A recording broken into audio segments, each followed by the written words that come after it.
My name is Carol Naughton. I'm the president of Purpose-Built Communities, and I'm delighted to be here with you, particularly because we're here with my friend David Erickson, who is really about the smartest guy I know on all of these kinds of issues. And when we knew we were going to do this session, David was the person that we wanted to sit down with and have his view on some of the really important topics in community development and all the things that touch community development. And so we're going to start with a conversation. We'll have plenty of time for Q&A. So bear with us. This is the first time we've done something like this at the conference, a conversation on policy. So we're going to try to make it fun and exciting at the same time. But the way I want to start is thinking about place. We are engaged in place-based work in our model. We're in neighborhoods. We're focused on communities. We're focused on helping make places better so people can thrive. And so when you look at the world that way, the expression is that if you're a hammer, everything's a nail. And so I read everything that comes across my desk with this perspective about place, but it really seems to me over the last year or so, there has been a newfound focus on place. And I just wanted to start our conversation, David, and see if you would agree with me. Is place getting a new look? Well, thanks, Carol, and thanks for having me here. And it's always exciting to be with the Purpose-Built folks. And it's just funny how often you guys are coming up in conversation. So just this week, I was speaking at the Association of State and Territorial Health Officers, the National Association of Community and Economic Developers, and tomorrow I'm speaking at SOCAP, the Social Capital Markets Conference. And in each one of those conferences, I'm mentioning purpose-built and in different contexts, and in part because I feel like you guys are answering so many of these problems that we're now wrestling, not just around merging people and place type strategies, but also busting silos and getting out of our old modes of thinking. So when I was at this health conference earlier in the week, the people were talking about childhood obesity, and I said, look, my friend Carol Naughton says she's got ahead of the childhood obesity problem in her school, and she didn't talk about nutrition, and she didn't talk about exercise. She taught the kids how to play violins, right? And when you have a future orientation, when you think about the future and you have a stake in it, the other things fall into place. Your health gets better. You achieve better in school. A lot of things start to solve themselves. So this idea that we are sort of, in some ways, we're solving each other's problems, and that's really where a lot of the people in place discussion is going, I think. And because you're a big fan of David Letterman, you asked me to make this list, the top 10 list. So we're gonna go down this top 10 list, the top 10 top reasons why this phenomenon is happening, why we're merging people in place strategies, why we're doing this sort of cross-sector thinking, why we're borrowing other concepts from other fields to help us inform our field, how we're solving other people's problems, right? So the top 10 list for why that's true. Number 1, your zip code is more important, or number 10, sorry. Yeah, start with number 10, please. It's been a long time. Stephen Colbert's been there for like a week, and I've already forgotten how it works. Okay, number 10, your zip code is more important than your genetic code for your health. Now, this is a really powerful concept, right? People think about when you fill out all those forms at the doctor's office about sort of the history of your family and how have you had the history of this or that disease. It's interesting that is less significant than the zip code you put on the form when you walk in that doctor's office. Now, the reason for that is that, and it's hard to understand, but the way it finally came through to me, and my husband's a pediatrician and he's a public health professor, and we have these conversations all the time, and it took me years to figure this out. So it's not intuitive, but the idea is that your body is the sum record of your challenges and your opportunities. Say that again. That's really important. So your body is just a recording device in some respects, and it records your challenges and your opportunities. And too many zip codes have too many challenges and too few opportunities, and that's what translates into lower life expectancy and worse health. And so when you start thinking about how powerful place affects your body, it gets into the cells of your body, that's really an important concept. So then what we're finding now is doctors coming to us saying, we know that health happens in neighborhoods. How can you help us create this as a health promoting neighborhood, not a health retarding neighborhood? So that reminds me of the old adage. We hear Jeffrey Canada tell the story of kids floating down a river. and where people start jumping in to pull one kid out at a time, pull another kid out of it at a time. Suddenly there are 20, 30, 40, 50 kids coming down, and every adult in the whole village is running in, jumping in the river, pulling kids out one at a time. And somebody starts running up the riverbank, and somebody yells at him, "Hey, where are you going? There's kids in the river here, we gotta pull them out." And the guy goes, "I'm running upstream to find out who's throwing kids in the river." So part of this is this sense of place determining what your life is going to look like down the road. So we've known for a long time, right, that place is a big predictor of your academic track record, of your economic track record, and now what you're telling us and what the research is showing is that it is also maybe the best predictor of your health outcomes. Yes, and the number of studies on this are remarkable. So there's several studies linking neighborhood conditions to disadvantages around cardiovascular disease, cancer, obesity, depression, and risk behaviors like smoking, unprotected or early sex. So we're finding that this is, and in fact, there's one, just to highlight one of these many studies. It was a 38-year study found that up to 25% of the differences in health in mid to late life can be attributed to neighborhood differences during young adulthood. Wow. It didn't matter what neighborhood you moved into later. And this is controlling for all of the things we can control for in terms of education, income, family formation, et cetera. So, I mean, this is really documented. Powerful. That's really powerful. As somebody who is in a certain stage of their life, it's very powerful. So that was number 10. Number 9. Number 9. Let's go to number 9. So the other piece on this is if we start thinking about if we're going to start creating neighborhoods that really do promote health, we've got to think in a big picture sort of way. And my motto for this was given to us by Melody Barnes. She was the director of the Domestic Policy Council for Barack Obama for about 6 years. And she spoke at our first Healthy Communities meeting we had at the headquarters of the Federal Reserve in Washington, D.C. And she said, I'm so glad you people from health are talking to people in community development and you're starting to really share your sort of communities of practice, because what we know is you don't wake up and have a jobs day, and the next day you have an education day, and the next day you have a transportation. Every day is an everything day, right? And so all communities have to have all of these pieces fitting together. So this is something we also know. So we know that health is determined by your neighborhood. We also know if we're going to make neighborhoods that promote health, we have to really be holistic in our approach. So to me, that's a great adage, and reinforces the need for us to continue to fight against siloization, and specialization to too much of an extent. I mean, I think those of us in our room here, those of us, particularly those of you who work for the community quarterbacks in the room, you guys are generalists. And that's a great thing to be, because you're going to be the glue and the grease. You're going to be what keeps people working together across those silos, because we need the subject matter experts. We need people who are great at education. We need people who are great real estate developers and great in health and wellness. But we need people to be able to weave those things through and connect those silos. And that's what I'm thinking our community quarterbacks do, especially the folks in this room. Yeah, that's fantastic. Okay, what are we up to? We're number up to 8. Yes, 8. Yeah, number 8. Opportunity is arrayed over space. And here I wonder if we can just go to the next slide. And what I'm going to show you is a map. This is a map that Raj Chetty did. He's formerly at Harvard, now moving to Stanford, economist who's done some research on economic mobility.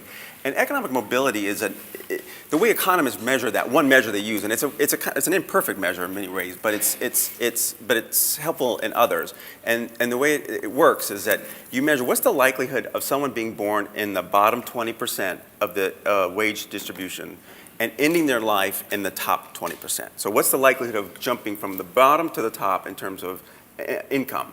And so this is really just seen as a measure of what are the opportunity ladders in your society, how possible. Some places that are totally unequal have no ladders whatsoever, and that number would be 0. And then some other places, it could be as high as 20%. The whole 20% could move up.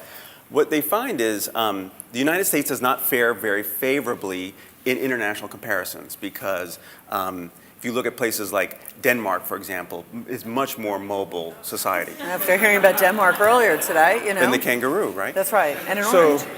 But you find that that's funny. That is funny. Yeah. I never forgot about that. Well, it turns out that, so this is why there's that running joke that if you really believe in the American dream, you have to move to Denmark. That's funny. That's kind of funny that no one got And terrifying at the same time. Yeah. So but it turns out that the United States is a complicated place to analyze and compare with other nations because it's a continent-sized country, right? So it's not Belgium, it's not Denmark, it's something, it's bigger. And what they found, what Raj did in this map is he disaggregated the data across cities and communities and counties to say what's the economic mobility across the country and who fares well and who doesn't fare as well. And what you find are the areas in red are the places that do particularly badly, and the areas in blue are the ones that do very well. And then the areas in yellow are somewhere in the middle. But I don't know if you can quite see it, but in terms, you'll see Salt Lake City and San Francisco. Both have scores on this mobility index close to the Denmark range. And places like Atlanta and Toledo are the bottom of the list. They wouldn't even register. Bulgaria and Romania do better, right? And so the reason I think this is an important part of the policy discussion and why it's important when we talk about opportunity and we think about these new strategies about how to sort of improve neighborhoods to promote health, to promote life chances, is that the forces that are operating on all of the communities in this map are similar, right? There's technological change that is really destroying the type of job that was probably lower skill but middle pay, perhaps. Those don't exist anywhere in this country. They don't exist anywhere in the world anymore. I mean, most places, even China, is automating those jobs out of existence, right? There's the same trade policies affecting this whole area. You find the same federal laws affecting all of these places, and yet in all of these places, there's an opportunity to put the building blocks together to make some places as mobile and opportunity-rich as any place in the world, and other places are really trailing. So that sounds to me like local solutions and local impediments. So in some places, I look at my part of the world where I live in Atlanta, a 4% chance. Is that what that means? 4% likelihood of starting at the bottom and moving to the top during your lifetime. Clearly, the South has had its own challenges with Jim Crow, with slavery before that, and the remnants of that thing. But it also suggests to me that the solutions are going to be local as well, and not necessarily solutions that are either coming down from Washington or necessarily the same solutions that work in San Francisco and Salt Lake today.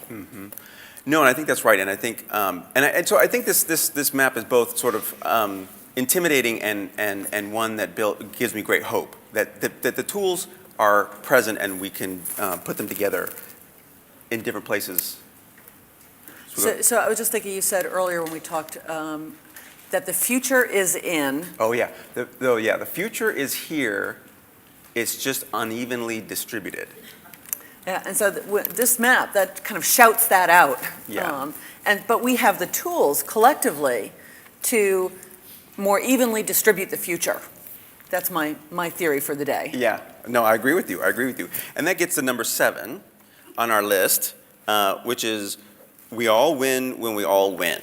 And what's really interesting about this, some of you may have been familiar with the book The Spirit Level.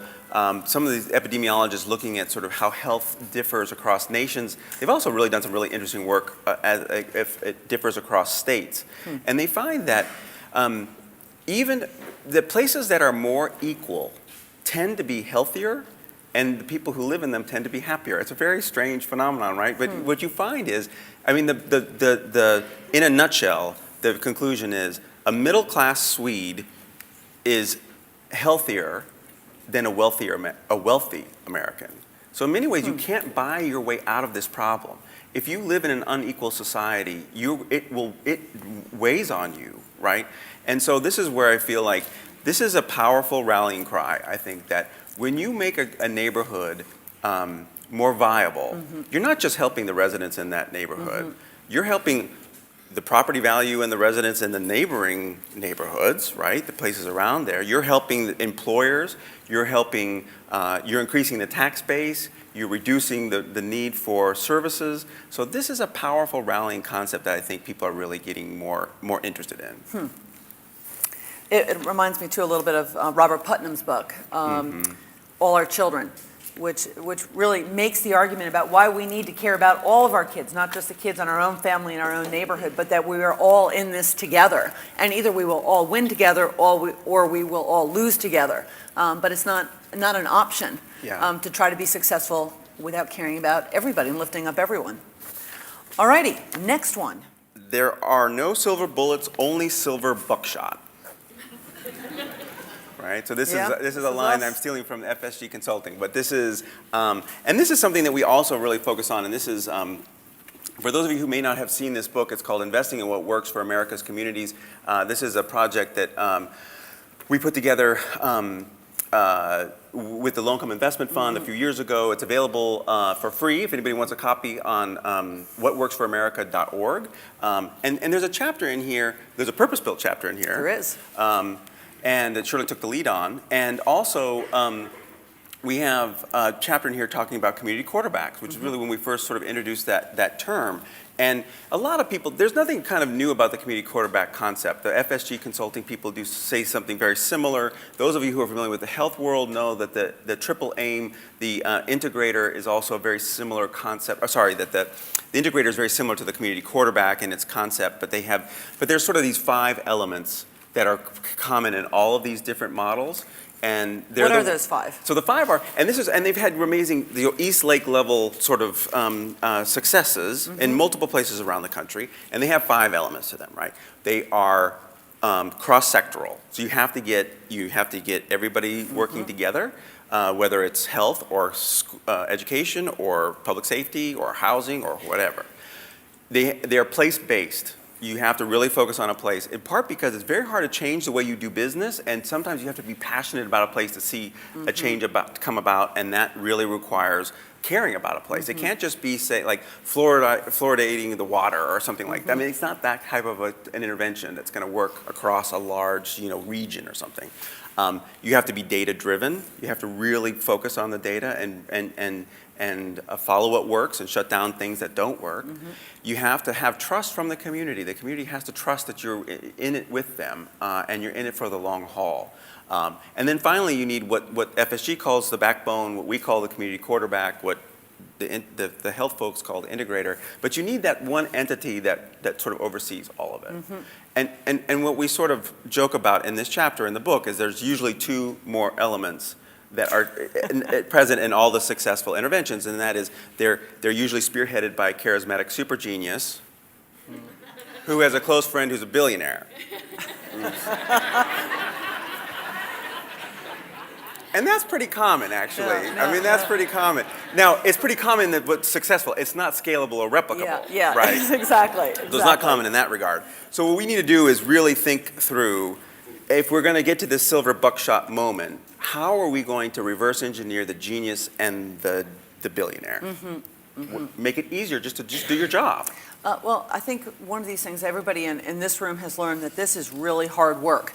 And what seems like common sense, what seems like, I liked when we heard the definition of racial equity today, was equality plus a dose of common sense and social justice. I mean, that sounds so easy. Yeah. And clearly we know it will not be easy to get there. And like doing our work here, it should be easier than it is. But every day we're all fighting against barriers. We're fighting against people who've been doing it the same way forever and don't want to change. So I think this is helpful for us all to recognize that there is a theory here and a pattern here that other successful change agents have followed, and it works.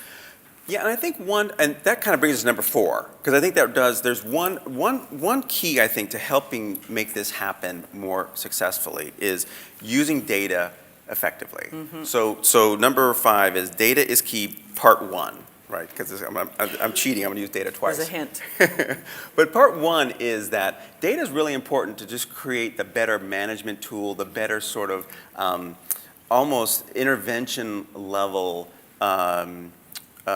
mechanism so that you can do things like set a baseline, that you can create a sense and respond capability so that you know that if you are working in a neighborhood and you're very successful in bringing the crime rate down, that you know that you have feelers up to make sure are rents beginning to spike? Are we are we at risk of some kind of gentrification and displacement pressure? Yeah. You know, because in that case you have to shift the resources, right? So data allow you to see this almost like a dashboard on your car, and you need that, and it's essential in order to be successful in the varying phase, because you know once you do something successful in one stage, it automatically changes the situation on the ground, and you need to recalibrate for the new reality. That's right. So we think the data is really important to make sure that the interventions are calibrated right and continue to evolve in an effective way. You had mentioned earlier that there's some lessons learned for us in kind of the health world on this, and how people use data and screening data for us. Anything that you'd like to add? Yeah, so it's really interesting. So this is fascinating to me. So the Institute of Medicine, which is like for those of you who have a medical, they're like the Supreme Court of medicine. Like they're the smartest people in the room, and they've come up. They are incorporating social questions into your electronic medical record. Ooh. So this is crazy. So there's 12, what they call 12 psychosocial vital signs, including things like education, financial resource strain and household financial insecurity, stress, depression, physical activity, social isolation, and social connections, intimate partner violence, and neighborhood median household income. They're incorporating that into their medical records. Wow. And what's remarkable about this, and this is where we feel like our worlds are really beginning to collide, because like you just wouldn't imagine this, but the number one leading indicator of the health of a senior citizen is not their blood pressure, is not any other medical measurement. It's the degree to which they're socially isolated.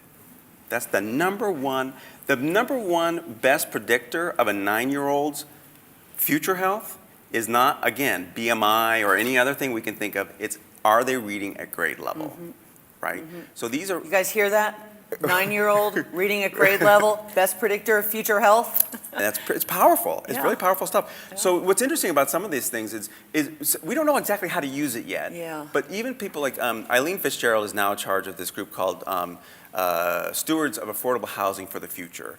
And she's just incorporating these IOM measurements into her resident surveys. She thinks she's going to sell this to somebody, like somebody's going to be interested in knowing the outcome. She doesn't know who yet, but she's collecting the data. Interesting, interesting. Eileen spent the day with us in Eastlake about 2 weeks ago. Oh, yeah. Interesting. Data part two. Data part two. So that actually, that idea that Eileen is measuring that data is an interesting point, because what she's trying to do is sort of create the value proposition that, and what she's saying is, you know, if a low-income senior is living in one of my projects, run by a really high-performing nonprofit that has all kinds of social services embedded in that project, it's making them healthier. So somebody's paying less for medical care costs somewhere in the system. And her theory is she's going to team up with some of those people somewhere along the way. But that's a really key part of this data part two point, which is that you really need to find some way to monetize the savings. Because the things that you guys do in purpose-built communities all across the country is you're solving a lot of other people's problems, and you're saving a lot of other people money.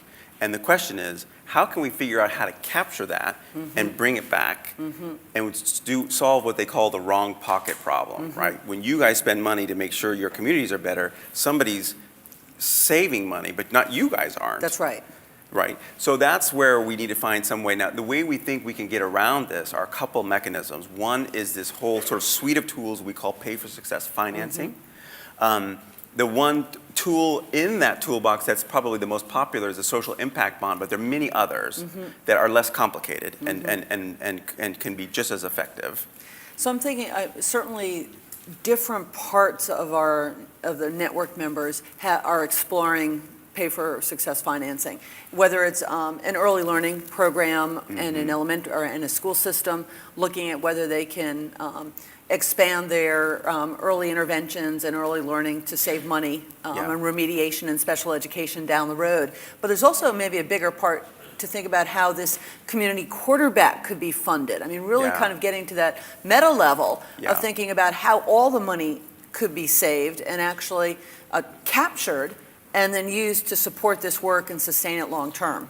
I'm going to call on somebody. I'm going to call, it's a lifeline. What is how does that work? Call a lifeline. Ian, why don't you're near the microphone. You're right near that microphone. Didn't that work out nicely? Can you, as you walk over to the microphone, what's this person here? So you have the answer for us too? I can answer. Yeah, go ahead. So in Minnesota, their state legislature actually just passed funding for what sometimes gets called backbone institutions or community quarterbacks for 2 promised neighborhoods, and then also for a more regional cradle-to-career educational partnership. To my knowledge, other than federal funding that you've seen go to like promised neighborhoods, this is the first time we've seen a state actually invest in that capacity. That's really interesting. That's a great idea. I know in other places, local governments or even housing authorities, for example, have launched or funded a community quarterback in our model to get it started because they valued the results and the work that a community quarterback was going to do and knew they didn't have it within their skill set. But this is really starting to kind of get interesting. And now we're going to ask our friend Ian to talk a little bit about this. Yeah, how do we pay for the community quarterback, Ian, with the pay for success model? Thanks for that. Off the cuff. Well, I just want to echo this comment that was just made, that as far as I know, there's very little dedicated funding for coordination, and which is odd because we all sort of, I think, acknowledge that the scattershot approach that we've been using for the last 30, 40 years is not producing the sustained social outcomes that we really care about, and it requires a greater level of coordination, but there's no funding for it, so we don't typically see a lot of community quarterbacks grow organically. What makes me excited about sort of combining pay for success, and for those of you who are less familiar with that tool, it's basically a different way of funding nonprofits. So you pay them to produce an outcome that is valuable to you. You being probably government, this is a policy discussion, so call it government. You pay the nonprofit for reducing the type 2 diabetes rate in a given community or childhood obesity, increasing reading scores, but you wait until they have produced that outcome to send the check. So it's a little bit different than the way we've typically funded social service organizations, which is upfront. The value of that, of course, is you hold that organization accountable for the things that you really care about. The downside is it creates a funding gap. So the nonprofit still has to keep the lights on and run the programs for the duration of the contract before they get that check in the mail. So that requires the introduction of a third party, private investor who can front the money in exchange for getting a piece of that check when it's delivered, should that nonprofit actually produce the outcome that they're supposed to. So what excites me about taking that idea and combining it with the quarterback idea is that the outcomes that we really care about are big, as Jack Shonkoff calls them in the book, stretch outcomes. Mm-hmm. It's high school graduation. You know, it's not a narrow program intervention with a relatively quick turnaround. It's an 18-year complicated investment in a number of different types of programs, all interacting with one another. Super complicated. But we have no ability to fund those kinds of interventions through the normal mechanisms that we have available to us. So the beauty of Pay for Success is you say, okay, East Lake Foundation, we will pay you every year that you can keep the childhood obesity rate below the county average or reading scores in the top 10% in the state. We will pay you $5 million as long as you continue to deliver on those outcomes. And we're going to leave it up to you, the coordinating entity of the community quarterback, to figure out how to make that work. We're not going to prescribe what's going to get it done. That's the value proposition that you bring to the table as the community quarterback. You need to organize the players. You need to hold yourself accountable for these outcomes, because if you don't produce them, then that check is not sent in the mail. So we take Pay for Success instead of applying it to a relatively narrow program intervention like reducing recidivism among recently released prisoners, we say high school graduation, and it's an 18-year time frame. So I think it's transformational. Used that way, it's never been done before. So if anybody wants to talk to me about it afterwards, come find me. Thank you, Ian. And by the way, he did not know we were going to ask him to do that, so he did a really great job. Woohoo, good job. One other thing that we want to talk about here is kind of how the changing business model in the medical world now since the Affordable Care Act, and how hospitals are getting paid. And if you could mention that for just a sec. Sure. So I think pay for success is really valuable, and I think Ian's a genius, and I think this is where it's going to be. We're going in this direction, that we're going to evolve that way. But I think perhaps even the bigger shift in what's happening in the world today is this move in the medical care world to go from what they call volume business. You get paid per procedure, right, today, to one in the future where they call value, or population health management. So the idea of moving from volume to value requires that you keep people out of hospitals, that you keep them off dialysis machines, that you make sure that they don't engage in risk-taking behavior in the times of life where that manifests. So what that really makes this $3 trillion a year industry think about is who are my partners to help make these neighborhoods ones that promote health, who can help me improve the health of my policyholders, right? And so this is, I think, no less than $1 trillion play. Mm-hmm. And I think it's the only people I know who can really deliver on it are the people like the community quarterbacks. It's very exciting. $1 trillion play. Don't you want a piece of that? That's very exciting. You didn't think you were all going to get rich doing this work, but it right. turns out that, yeah. So, I mean, this is really, I think, the big question for us as we're starting to really wrestle with the value add of a community quarterback, and really the whole being greater than the sum of its parts, monetizing that, getting the money out of other people's pockets and the different people's, the different pockets problem, and then figuring out how do we sustain it long term. So this is really exciting work to me. This leads us to our next item, number 3. Number 3, plan for success. So,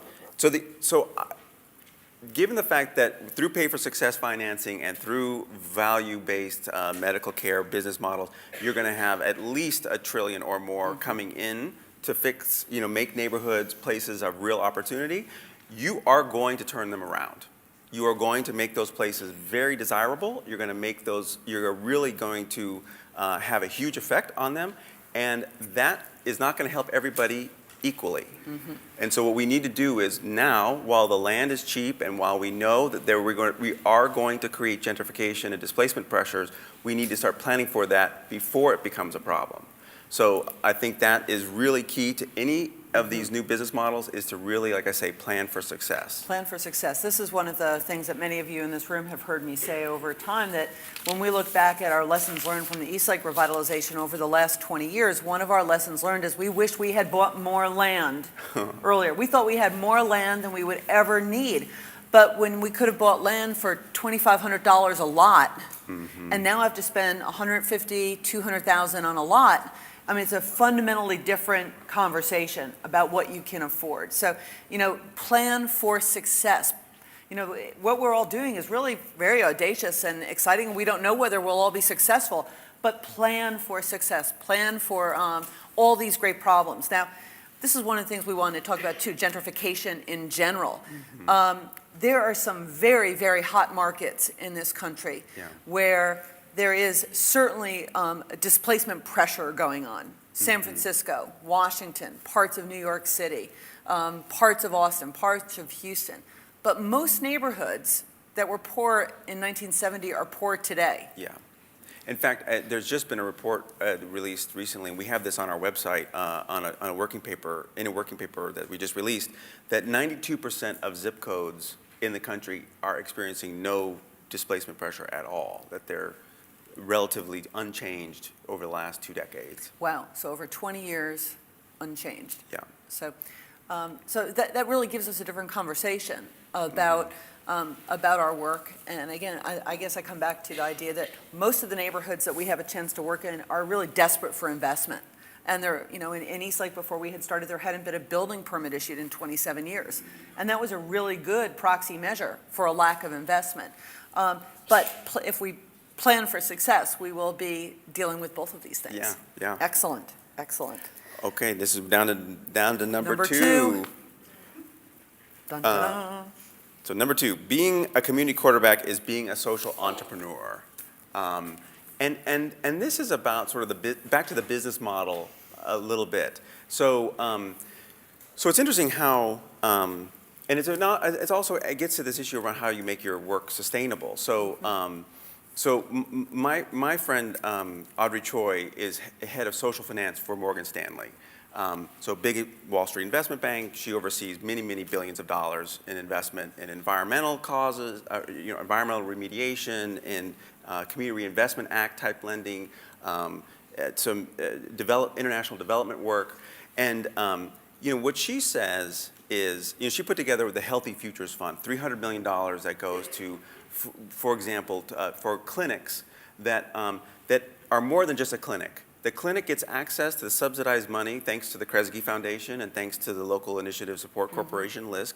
They get access to discounted dollars to build their clinic, but they have to make the case that that clinic has adopted the whole neighborhood as the patient. They're not just exam rooms. They're going to have caseworkers, and they're going to interact with their community, and they're going to be a community quarterback of a certain type. So they get access to that money if they can do that. Now, Audrey has to fight internally to get access to the money. That's a $300 million fund. She's got many other hundreds of millions of dollars that she puts into communities every year. She's got to fight for every one of those dollars because she's got someone inside that organization that wants to do the easier, cheaper, faster route to get that money out the door. And she keeps on fighting back by saying, look, when I know that the people that are renters in our apartment buildings that we finance are healthier, that reduces my risk. And this is how bankers talk, right? That's what, the definition of profit is risk-adjusted rate of financial return, right? And when you can reduce the risk by these holistic approaches to things, then that's money on the table. That is actual money. So community quarterbacks have access to that.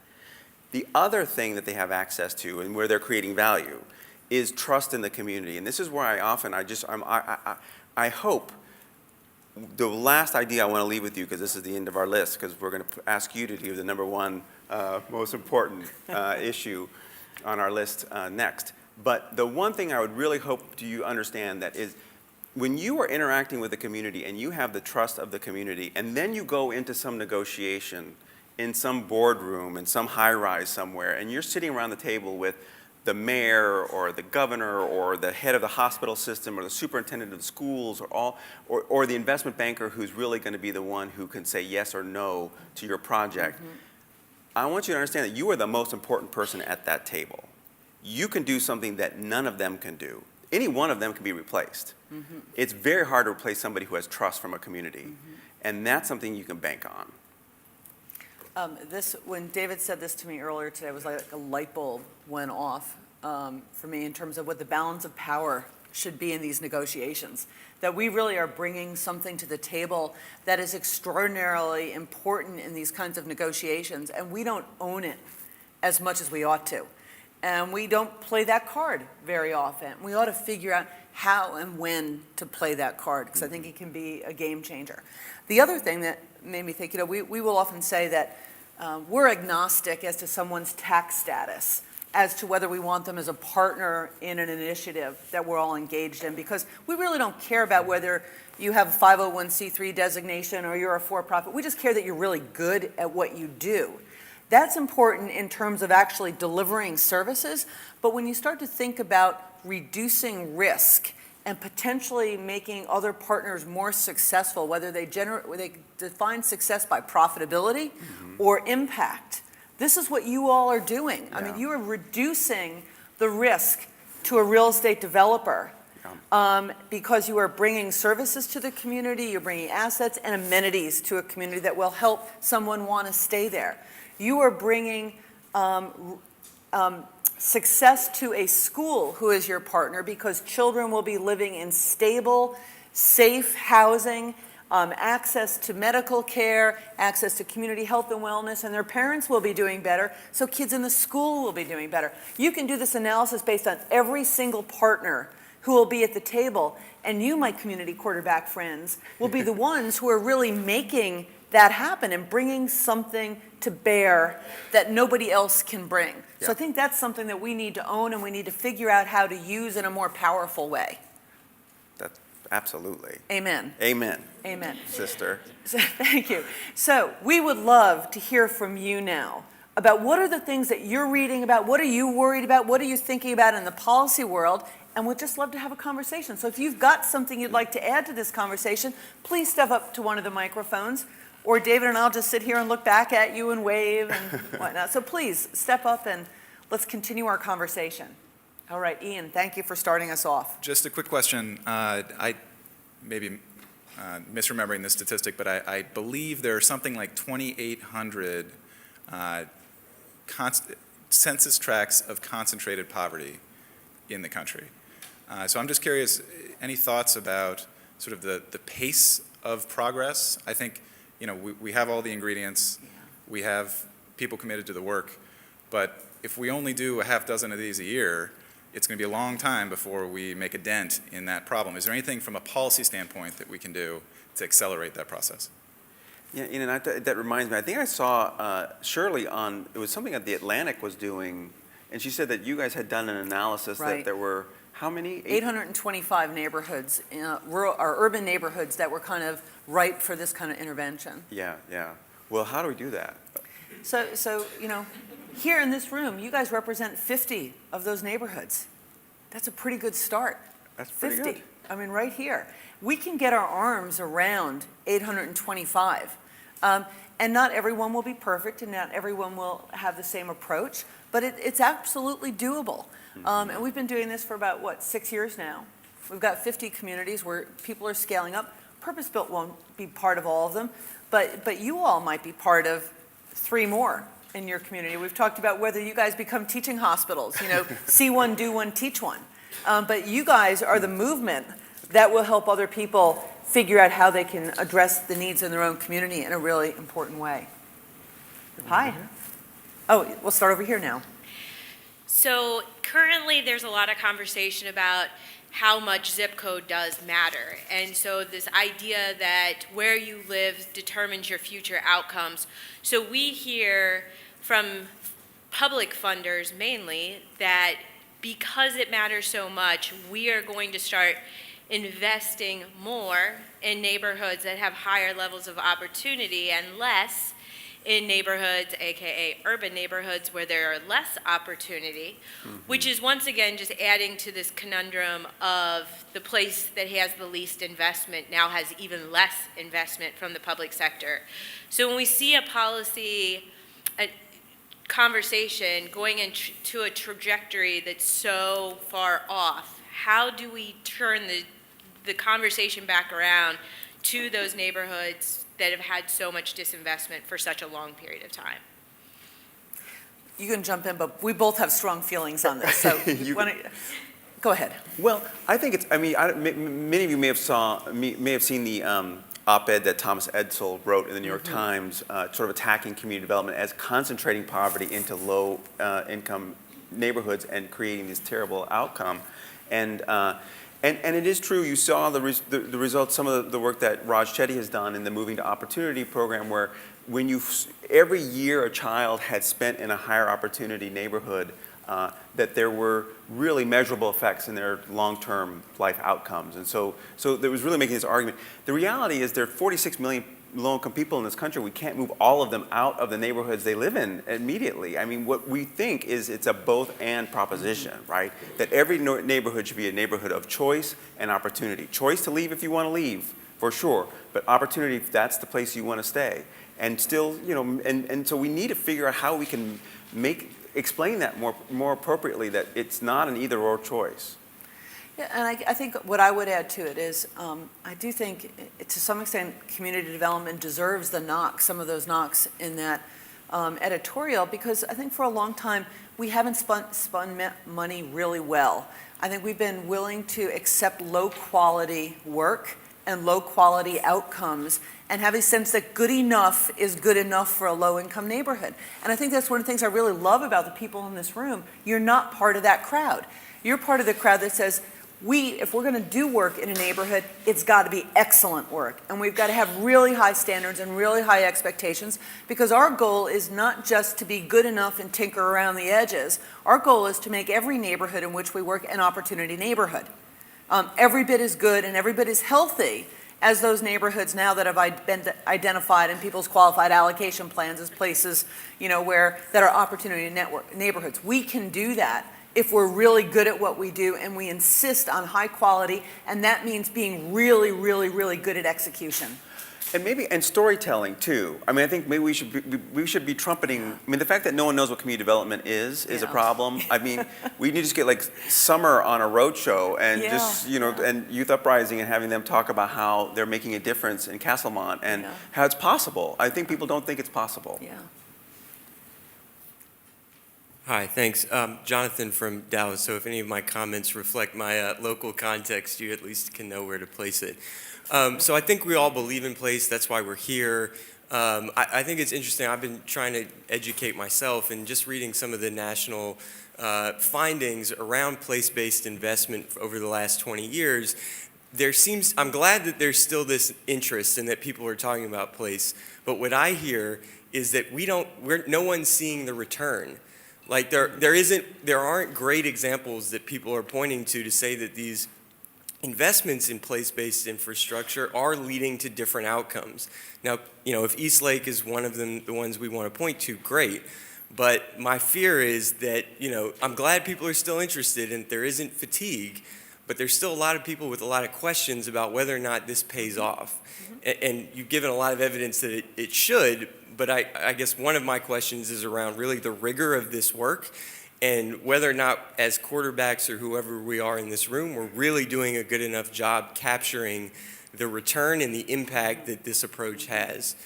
So that's one question. The second is really around the role of cities. And I know some folks are rural or coming from different backgrounds, but this seems to be logical for cities to kind of take the lead on. And I'm curious if there are examples of cities that have embraced this. Say examples where there is an Eastlake.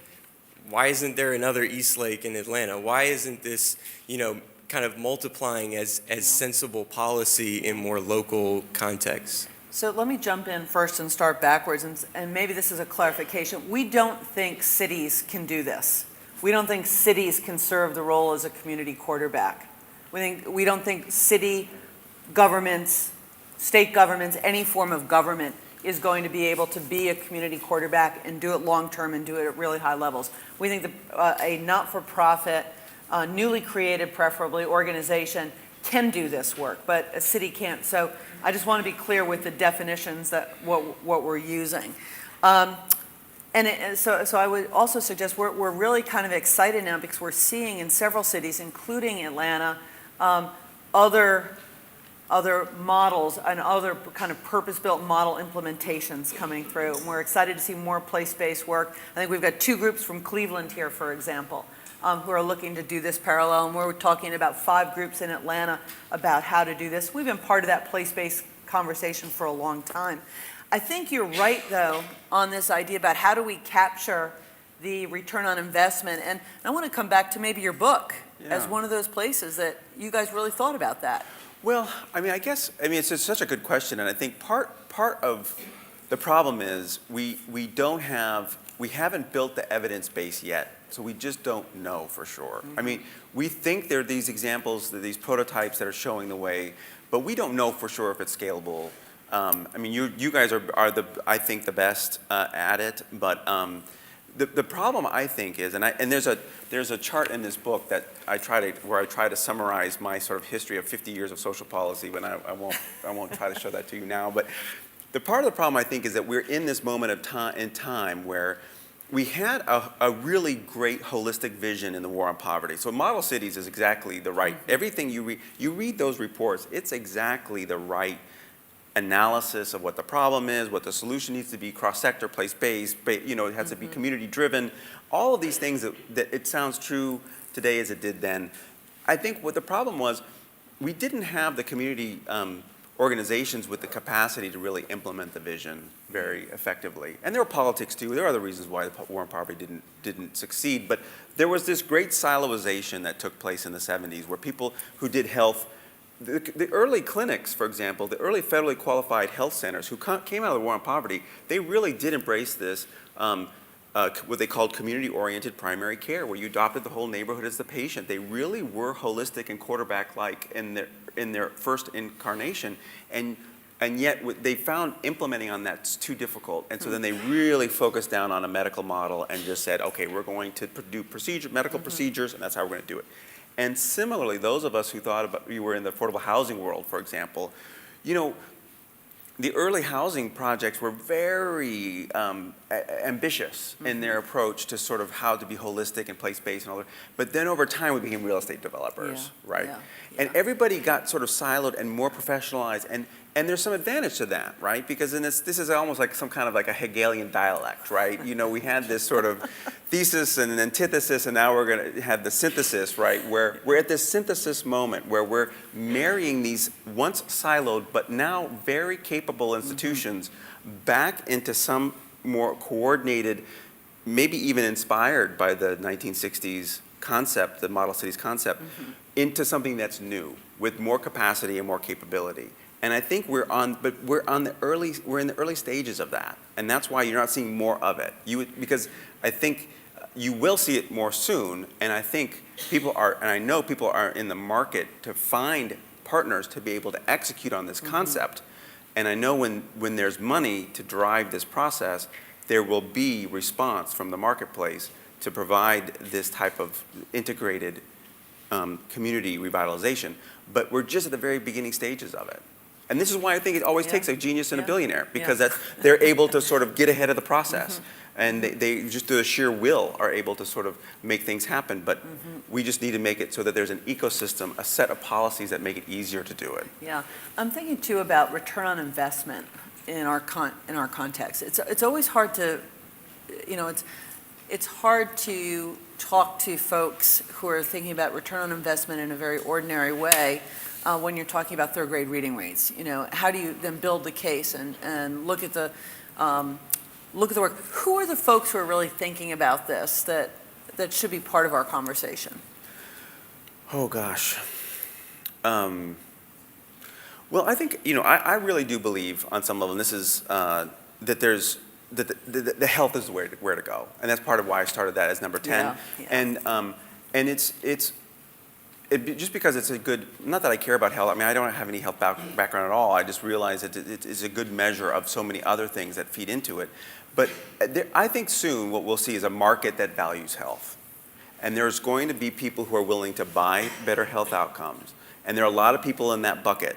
And they're Medicare, Medicaid, health insurance companies, hospital systems who don't want readmittance from people because they don't make money off of that. There are community foundations. You're going to find foundations like the Robert Wood Johnson Foundation, $14 billion foundation that's focused on improving health. They're all interested in buying health outcomes. They're the people who sell health. And I know this feels weird to talk about it in a market context. I don't mean it necessarily to cheapen it in a way that this is all can buy or sell these things, but it's a helpful framework. Yeah. And the sellers of health can be anybody. I met some people at lunch who were working on early childhood work in Birmingham. Like, they're selling health. We know 0 to 3 is when the brain is doing its most of its construction in terms of the neuron connections.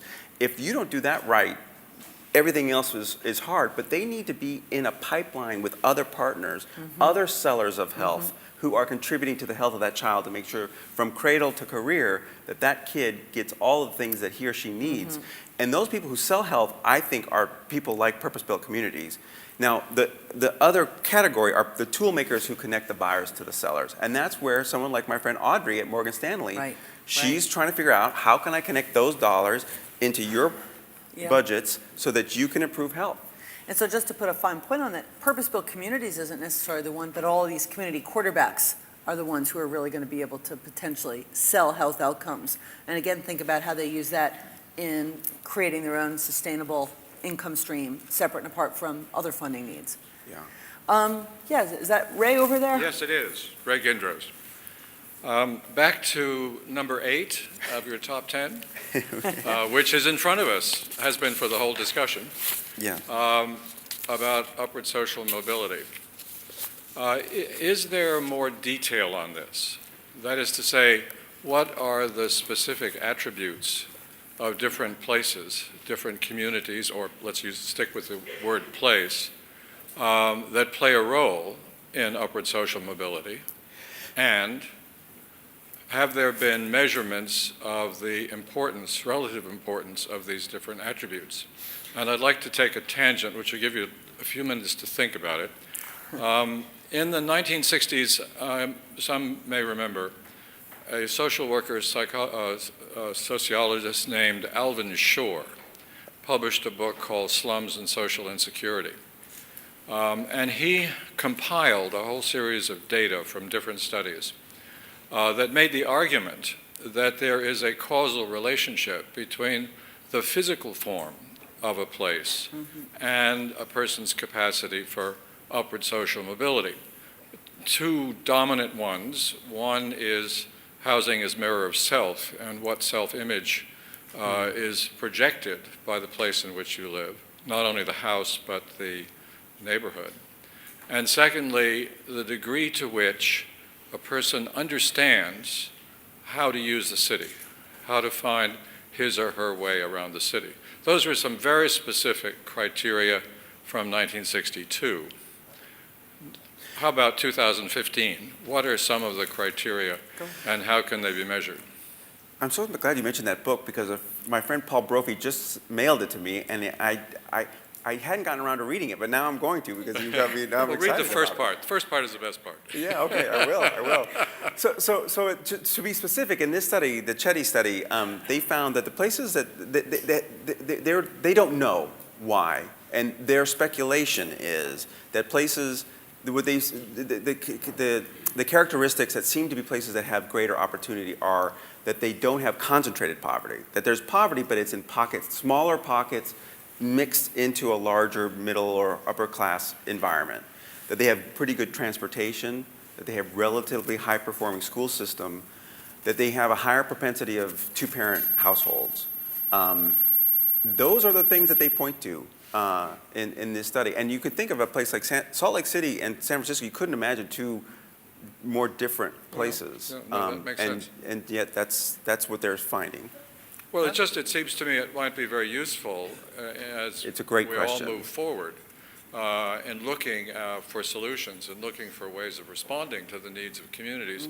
If we had some more data as to what's important. I mean, maybe the things that I think are important are not so important, and other things are. So anyway, that's a question. Well, let's hope Raj keeps doing this work. Well, yeah, although, and we're down to 2 minutes here, but I just want to underscore that your question and the question before about place-based, I mean, we are just the tip of the iceberg here. There is so much more work that has to happen, so much more research. We're just not on people's radar screens yet. I mean, we were at a research conference, and Carol and I were there, and Raj Chetty was presenting, and I was just outraged because he was presenting this work, and I said, well, what about something like a purpose-built community in Eastlake that has eliminated the education gap with low-income and high-income kids in Atlanta? And he had never heard of Purpose Built or Hope 6 or Promise Neighborhood. I mean, they just don't know who we are. Yeah. It's really frustrating. Yeah. No, this is again part of our siloed and expertise-focused area. We don't have the connections even within institutions of higher learning or among economists. Yeah. My best friend is an econometrician, which is a word that I have learned after getting to know Mary Beth, and these guys are not famous for talking to one another and talking to people outside the field. So we Thank need you to know for that. Doug, last question. All right, my name's Doug. We'll do two.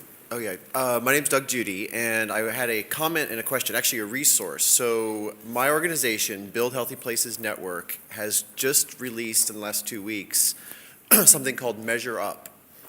So if you go to buildhealthyplaces.org, it's a collection. I spent the last 5 months of my life gathering the best resources I could find within community development and health to actually try to measure the health effects and impact of the kind of work you're doing. So a lot of the stuff they're talking about is on that site. So you'll spend Thank you for days mentioning digging that. around if you want to. So my question for you, Carol, then, is really related to that. What are you, as an organization, I guess, measuring or suggesting that the purpose-built sites measure as a way to demonstrate impact over time? So, thank you. Right now, we're looking at data that is publicly available and transparent and frankly easy to get. And so we need to become frankly a little bit more sophisticated in what we collect and how we use it. But right now we rely on publicly available documentation, data from the school system, from the police department, from property management companies, from housing authorities, and we look at that to be able to figure out where we are in relationship to other communities, other neighborhoods. And our expectations, we want anybody to be able to come in behind us and do that same analysis and come up with the same answers that we did. I also have to say, I don't think we have been as rigorous as we need to be as an organization, and that's why David Edwards is really leading our work on how we think about measurement and data in a more sophisticated and rigorous way going forward. And in fact, our team was just looking at your work, Doug, over the last week, and are excited about folding that into our knowledge base. So I would hope by next year when we're back here at the conference, we might actually have more to talk about on that particular issue. Yeah, and Doug, that website you put up really is a breakthrough, so It's thanks for bringing terrific. that up. Thank you. Last question, sir. Thank you. My name is Kiev Tatum, and I'm here locally with the Harmony Missionary Baptist Church and the Southern Christian Leadership Conference here in Texas. And I want to, first of all, thank you all for this discussion and the work that you're doing. I spent about 25 years just frustrated with the process in terms of how we look at poor people. The question has been asked historically, why are people poor? And people have a plethora of reasons why. But the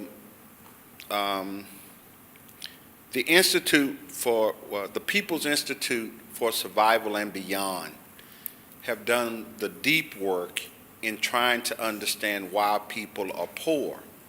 And it's not those things in which we tend to want to believe in terms of mom was poor, community's poor, blah, blah, blah, blah, blah. But that the number one factor for people in poverty is institutional racism and the lack of addressing those policies, practices, and positions in as it relates to people who are in abject poverty. Even to the point that those of you all who have dedicated your lives to this work, in many cases, the approaches we're taking is more from a vantage point of how do we pull someone out of the lake, as opposed to how they got in the lake and how did they stay in the lake so long. And so it begins to cause us to re-examine our work from its root cause. Ignorance is the root, and all these other things are the fruit. My question is this: how can we really have the kind of impact on people in poverty and communities in poverty without addressing the number one factor that's causing them to remain in that cycle of poverty, and be realistic about it? Money is not the answer. It could help us get to the answer. But I was taught, if one fish bellies up in the lake, you look at the fish. But when half of the fish are bellying up in the lake, it's time to start looking at the lake. So I think our structures and our systems have to be re-examined at its root, at its core. if we're really going to begin to give those of us who were born and reared in poverty any real hope that this is bigger than just another social program or another opportunity for an organization to come in and gain a feather in their hat. I didn't know about you all being here before today, but I am committing myself to being engaged with you all, and I want to thank the folks in Dallas who emailed me this morning and said I needed to be here, because it is critical, and I do appreciate your work because you're doing what others are ignoring. But if you're going to keep doing it, I encourage you to get to the root so that we can have better fruit. Amen. Thank you, sir. Glad you're with us. Glad you're with us. Well, thank you all very much for this conversation, being with us this afternoon. David, thank you very much for doing this. I really appreciate you. Yeah, thank you all for listening. This was really fun. And the reception starts immediately outside. Thank you all.